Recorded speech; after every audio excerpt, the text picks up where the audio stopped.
Ce projet, l'AF Loire en forêt, consiste plus concrètement à mener des opérations de restauration sédimentaire essentiellement, dans l'objectif de lutter contre l'incision du lit de la Loire, c'est-à-dire son enfoncement, et voir comment ça évolue, voir comment la Loire se comporte, voir si elle arrive à retrouver un fonctionnement plus naturel.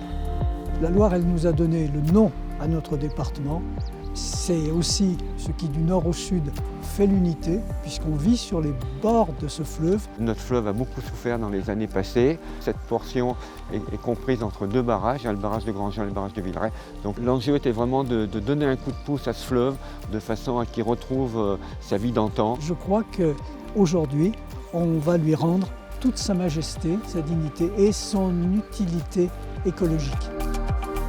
Le site de Saint-Just-sur-Ambert est un site où on vise à réactiver de l'érosion latérale.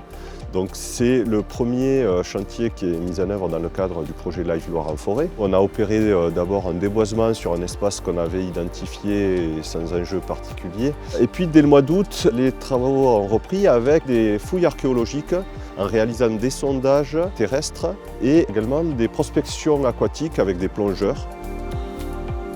Ensuite, dès début septembre 2025, le chantier de terrassement a pu démarrer avec tout d'abord un criblage des terres qui étaient contaminées par une espèce exotique envahissante qui est la renouée du Japon.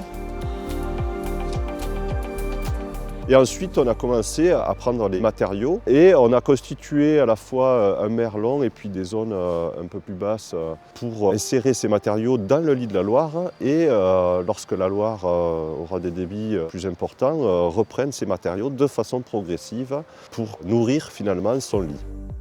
L'idée, c'est que maintenant, la Loire fasse son œuvre. Finalement, c'était un coup de pouce qu'on lui donnait.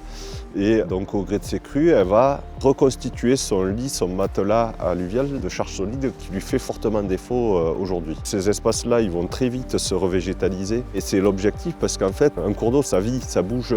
Et c'est un renouvellement constant des habitats qui fait qu'on a une biodiversité qui peut s'exprimer. Nous, on va observer tout ça à travers des suivis scientifiques sur le plan hydromorphologique, mais aussi botanique et puis des suivis faunistiques également, qui nous permettront de voir les bienfaits, on espère, de ces travaux.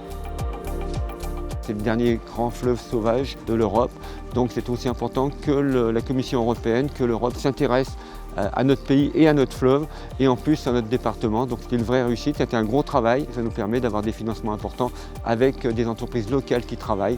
Donc c'est du gagnant-gagnant pour nous et nous en sommes très heureux et très fiers. Je pense que la Loire le mérite bien. Je crois que c'est important que pour les générations futures, pour la vie autour du fleuve Loire, eh bien, on soit capable de faire de telles choses.